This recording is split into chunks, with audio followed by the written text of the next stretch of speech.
បញ្ជាក់ថាតើយើងជួបជុំគ្នាបាតកម្មនៅថ្ងៃនេះដើម្បីអ្វីញាតិនោះគឺបង្ហាញថាយើងមកគ្រប់គ្រងនៅរបាយការណ៍របស់លោកសូយ៉ាស៊ូបាឌីតំណាងពិសេសរបស់អង្គការសហប្រជាជាតិនៅប្រទេសកម្ពុជាផ្នែកសិទ្ធិមនុស្សបាទដូច្នេះអត្ថបទហ្នឹងគឺនៅក្នុងនេះឯងសូមបដិជគុណលោកស្រីអស់លោកនាងកញ្ញាបើមិនទាន់បានចុះហត្ថលេខាចុះឈ្មោះទេក៏សូមជួយចុះឈ្មោះឲ្យបានច្រើនដើម្បីឲ្យបាតកម្មរបស់យើងថ្ងៃនេះមានជោគជ័យឲ្យគេឃើញថាយើងស្រស់ស្រួលគ្នាខ្មែរច្រើនដែលទាមទារនៅសេរីភាពទាមទារនៅការបោះឆ្នោតឯករាជ្យត្រឹមត្រូវនិងយុត្តិធម៌ទាមទារឲ្យគោរពសិទ្ធិមនុស្សនៅប្រទេសកម្ពុជាហើយលោកខ្ញុំប្រកាសណាខ្ញុំក៏សូមជំរាបផងដែរថាលោកសូរិយាស៊ូបូឌីគាត់នឹងអញ្ជើញមកទទួលញត្តិពីយើងនៅប្រហែលជាម៉ោង 2:30 នាទីបាទហើយក៏គាត់ត្រូវដកខ្លួនចេញទៅវិញគាត់មានការប្រជុំបាទដូច្នេះខ្ញុំប្រកាសណាខ្ញុំបាទសូមគោរពជំរាបដូចតទៅនេះដោយដែលបានជំរាបមកនេះកម្មវិធីរបស់យើងខ្ញុំព្រះករុណាខ្ញុំបានជំរាបហើយយើងមានស្រែកជជែកយគោយើងមានបទចម្រៀងស្នេហាជាតិខ្លះហើយនឹងយើងដើរជុំវិញនៅកន្លែងនេះបាទដើម្បីបង្ហាញឲ្យគេឃើញអំពីទឹកចិត្តអំពីអ្វីដែលយើងចង់បានបាទដូច្នេះ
Arrêtez les confiscations des terres au Cambodge. Arrêtez les confiscations des terres au Cambodge. Arrêtez de tuer les civils cambodgiens. Justice pour le peuple cambodgien. Justice for the Cambodian people. Justice for the civic people. Long life Mr. Soya Sobadi. Long life Mr. Sobadi. They just come over there. Long life Soya Sobadi. ថ្ងៃនេះយើងមានទេពធាតុដែលធំធេងដែលមានលោកសូយ៉ាស៊ូបូឌីនៅទីនេះ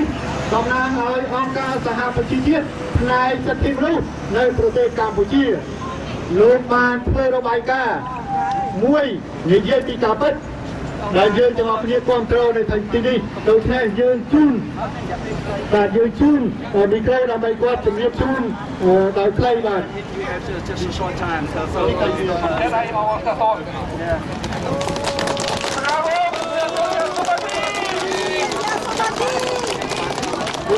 First of all, I would like to thank you all for coming to see me today. I have received your petition, which I look forward to reading very carefully this afternoon. As you know, I, in my capacity as the United Nations Special Rapporteur for Human Rights in Cambodia, will be addressing the Human Rights Council this afternoon. And I have already said what I had to say in my reports, which are already out for you to consult. And I will be saying some more this afternoon to the Human Rights Council. And I would like to thank you again for your concern for democracy and human rights in Cambodia. Thank you. Thank you. Thank you very much. Bravo, Mr. Surya. Thank you very much. Thank you. Thank you, Police of Cambodia. Thank you, Mr. Sabedi Surya. Mr. Sabedi, in the name of Cambodia, we would like to thank the police. Thank you very much, Mr. Surya Sabedi. លោកមកបំផ្លាញទីទឹកចិត្តស្នេហាជាតិដើម្បីមកចូលរួមនៅថ្ងៃនេះហើយបងប្អូននៅក្បែរនេះបានបើកទ្វារធំទូលាយទទួលយើងខ្ញុំបងប្អូនដែលមកពីចម្ងាយជាសាមគ្គីភាពដែលបញ្ជាក់មានអត្ថន័យនៅក្នុងបទចម្រៀងដែលយើងនឹងច្រៀងទាំងអស់គ្នាបាទសូមអញ្ជើញបាទខ្ញុំសូមចាប់ផ្ដើមជនជាតិខ្មែរតានៅលើដីខ្មែរទៅតែខំថែជាតិឲ្យបានរុងរឿងគេឈ្មោះជាតិយើងបានកំសាន្តលោកតាតែយើងជួយថែរាំងសាទោះបីខ្មែរតែនៅប្រទេសណាបើកុំភ្លេចថាយើងក៏ជាជាតិខ្មែរកុំឲ្យបរទេសគេមកបងវាយឲ្យខ្មែរនឹងខ្មែរឲ្យសាមគ្គីគ្នាអ្វីបើគេហ៊ានចំណាយប្រាំកាន់កាយវាយ៉ាងណាត្រូវកុំភ្លេចជាជាតិខេមរារឿងថ្លៃណាតាំងពីបុរាណពេលនឹងជាតិនៅតាមឯបានគូលោកតាយើងចូលរួមគ្រប់ជាគ្រប់ប្រាណការពារជាតិឲ្យក្រីក្លាទើបជាតិយើងបានស្គាល់ក្តីរុងរឿងជនជាតិខ្មែរកើតនៅលើដីកូន13ខាងមុខដើម្បីឲ្យការបោះឆ្នោតប្រព្រឹត្តទៅដោយសេរីត្រឹមត្រូវនិងយុត្តិធម៌ពេញលេញទៅតាមប្រជាលទ្ធិប្រជាធិបតេយ្យពិតៗ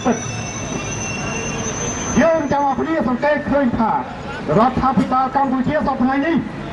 មិនគោរពសិទ្ធិមនុស្សជាប្រទេសមាននីតិរដ្ឋមិនបានអនុវត្តច្បាប់ត្រឹមត្រូវ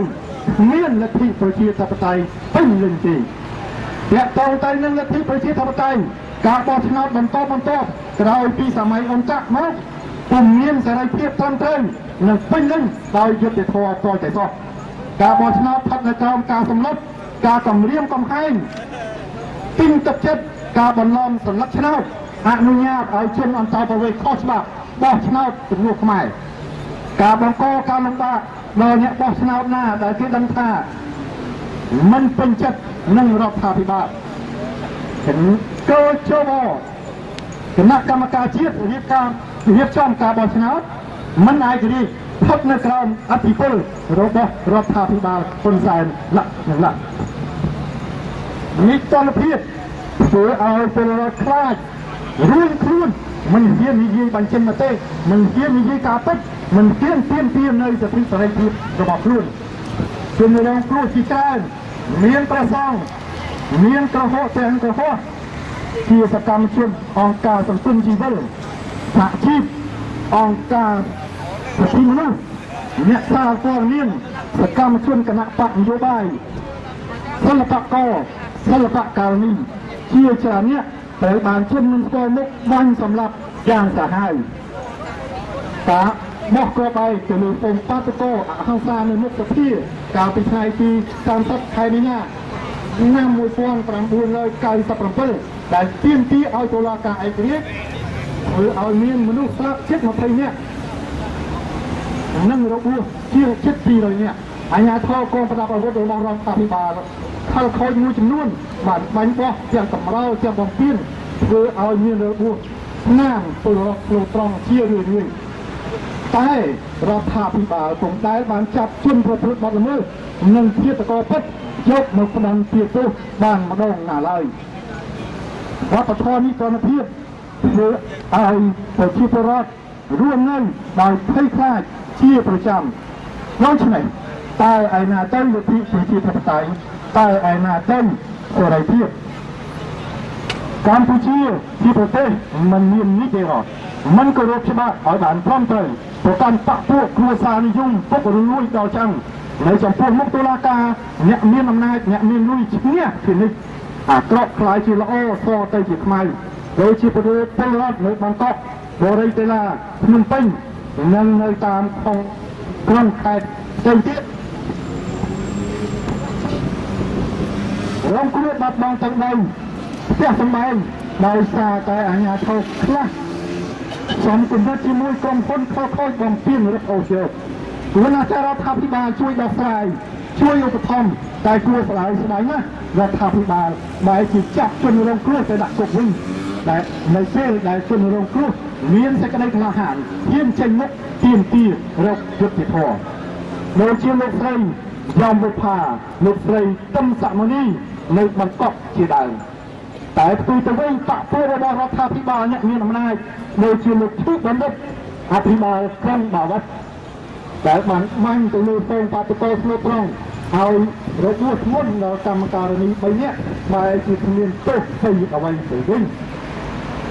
ការរំលងសិទ្ធិនោះការបណ្ដឹងចេញពីលំនៅឋាននៅប្រទេសកម្ពុជានៅតែជាបញ្ហាក្តៅប្រទេសនិងធ្ងន់ធ្ងរពលរដ្ឋមិនមានសិទ្ធិមានការងារធ្វើនិងមិនបានទទួលនៅប្រាក់បៀវត្សអាចរស់ឲ្យបានសមរម្យមិនមានសិទ្ធិទទួលនៅការសិក្សាពេញលេញមិនមានសិទ្ធិទទួលបានព័ត៌មានដោយសេរីមិនមានសិទ្ធិទទួលនៅការព្យាបាលសុខភាពត្រឹមត្រូវមិនមានសិទ្ធិទទួលនៅយុត្តិធម៌នៅចំពោះមុខច្បាប់ណាស់រដ្ឋាភិបាលត្រូវតែគោរពសន្ធិសញ្ញារៃអំពីសិទ្ធិមនុស្សដែលខ្លួនបានចុះហត្ថលេខាមិនត្រូវចាញ់ចោលនៅការរិះគន់ការតវ៉ាដោយសន្តិវិធីហើយប្រើរូបភាពតុលាការដើម្បីប្រឌិតមកប្រាប់ទៅលើអ្នករិះគន់ទៅលើអ្នកតវ៉ានោះទៅវិញទេសរុបសេចក្តីមករដ្ឋាភិបាលលោកហ៊ុនសែនសុខថ្ងៃដឹកនាំប្រទេសដោយប្រើវិធីសម្លុតគំរាមកំហែងបំផិតបំភ័យធ្វើទុកបុកម្នេញទៅលើប្រជាពលរដ្ឋដើម្បីរក្សាអំណាចរបស់ខ្លួនដឹកនាំប្រទេសទៅតាមរបបផ្ដាច់ការដែលផ្ទុយទៅនឹងឆន្ទៈរបស់ប្រជាពលរដ្ឋដែលផ្ទុយទៅនឹងរដ្ឋធម្មនុញ្ញដែលផ្ទុយទៅនឹងកិច្ចព្រមព្រៀងទីក្រុងប៉ារីសថ្ងៃទី23ដុល្លារឆ្នាំ1991យើងទាមទារដោយទទូចសូមឲ្យអង្គការសហប្រជាជាតិប្រទេសហត្ថលេខីនៃកិច្ចព្រមព្រៀងទីក្រុងប៉ារីសប្រទេសផ្ដល់ជំនួយប្រទេសស្រឡាញ់យុត្តិធម៌ប្រទេសស្រឡាញ់លទ្ធិប្រជាធិបតេយ្យជំរុញឲ្យរដ្ឋាភិបាលលោកហ៊ុនសែនគោរពសិទ្ធិមនុស្សគោរពលទ្ធិប្រជាធិបតេយ្យជំរុញឲ្យមានការបោះឆ្នោតដោយសេរីត្រឹមត្រូវនិងយុត្តិធម៌នោះសមាជិករបស់គណៈកម្មការជាតិរៀបចំការបោះឆ្នោតដែលជាឧបករណ៍របស់គណៈបព្វជិជននិងអនុញ្ញាតឲ្យលោកប្រធានគណៈបព្វជិជនសំរងស៊ីបានត្រឡប់ចូលទៅក្នុងប្រទេសរួមការបោះឆ្នោតដោយសេរីឲ្យបានឆាប់ទាន់ពេលវេលាធ្វើនៅទីក្រុងប៉ារីសថ្ងៃទី24ខែកញ្ញាឆ្នាំ2012សូមអរគុណសូមអរគុណគាត់នេះមានកញ្ញាតារីសូមអានអត្ថបទជាភាសាបារាំងបាទសូមអរគុណសូមអរគុណ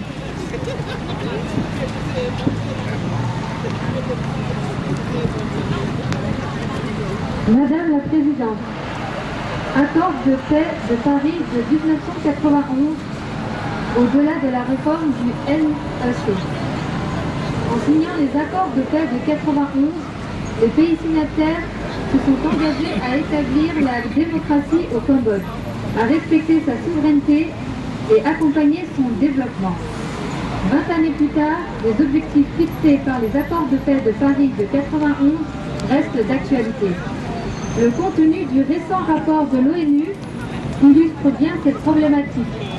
car les recommandations relevant des droits de l'homme et du processus électoral ressemblent fort à celles que l'UNCAC fit lors des élections de 93. Ce regrettable constat s'explique par le fait que les mêmes personnes détiennent le pouvoir jadis et maintenant et par conséquent les mêmes objectifs et méthodes perdurent. À ce titre, le déroulement des élections générales de 93, organisées et supervisées par l'UNCAC, est très illustratif car il met en évidence la façon dont le pouvoir en place détourne le processus électoral à son avantage. En 1993, les partis d'opposition démocratique gagnent les élections organisées et supervisées par l'UNTAC, les plus démocratiques dans l'histoire récente du Cambodge. Ceci, malgré les campagnes de violence menées par le régime visant à rendre toutes les étapes du processus électoral extrêmement dangereux pour le peuple et l'opposition. Hun Sen et le PPC refusent de concéder le pouvoir et menacent d'un retour de la guerre civile et la sécession du pays. Ce tour de force avait permis leur maintien au pouvoir par la formation d'un gouvernement à 2 premiers ministres. Norodom Ranariddh du Hun Sen Phaik, qui avait officiellement gagné le suffrage populaire, et Hun Sen du PPC qui avait gagné par la menace de guerre civile. Les élections suivantes furent à des degrés variables.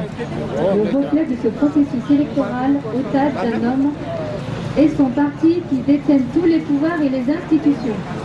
La réforme du NEC créée en 1998 après le retrait de l'UNTAC pour garantir l'équité du processus électoral est une initiative nécessaire. Le peuple cambodgien accueille avec grand espoir et supporte de tout son cœur la proposition faite dans ce sens dans la recommandation A HRC 2163. Néanmoins, après 20 années, le peuple cambodgien connaît la perfide du régime en place. Le NEC sera-t-il indépendant et aura-t-il vraiment les moyens de ses attributions compte tenu des pressions sur le processus électoral que l'UNTAC mène ne pouvait équilibrer? La vraie réforme ne se trouve-t-elle pas dans l'instauration véritable d'institutions démocratiques? L'histoire de l'humanité montre que tant que leurs gendarmes, juges et jurys ne sont qu'un, la démocratie n'a pas sa place. De même, les aides internationales et le développement économique ne se traduisent pas en bénéfice pour le peuple. Le Cambodge ne reste-t-il pas l'un des pays les plus pauvres malgré 20 années d'aide et la liquidation de ses ressources naturelles et archéologiques? Concernant la souveraineté, le développement sur la question des frontières avec les voisins montre que le Vietnam et la Thaïlande sont peu de cas de leur engagement en tant que signataires des accords de paix de 1991. Le Vietnam veut à nouveau imposer des traités frontaliers identiques à ceux établis durant la période d'occupation des années 80 qui ferait perdre au Cambodge îles, mers et terres et modifierait profondément ses frontières reconnues à l'ONU. De son côté, la Thaïlande voudrait bien posséder Phuoc malgré l'arrêt de la Cour internationale de justice de 1962. Il est donc vital d'adresser le problème du Cambodge dans toute sa complexité sociale, politique, économique et également géopolitique. Dans les années 1970, le Cambodge ne fut-il pas aspiré dans un conflit régional qui ne le concernait pas. De même, les accords de paix de Paris de 91 ne furent possibles que suite à la chute de l'URSS, l'embargo américain sur le Vietnam et à la détermination de la communauté internationale à le résoudre ensemble. Il est primordial que ce vision soit à nouveau affirmée et que les pays signataires renforcent leur engagement. Dans cet esprit, l'application des accords de paix de Paris de 1991 devient également un gage pour que le peuple cambodgien ne subisse pas les mêmes souffrances comme par le passé dans un nouveau millénaire où des conflits de grande ampleur menacent à nouveau la vie du Sud-Est. Je vous remercie beaucoup, Madame la Présidente.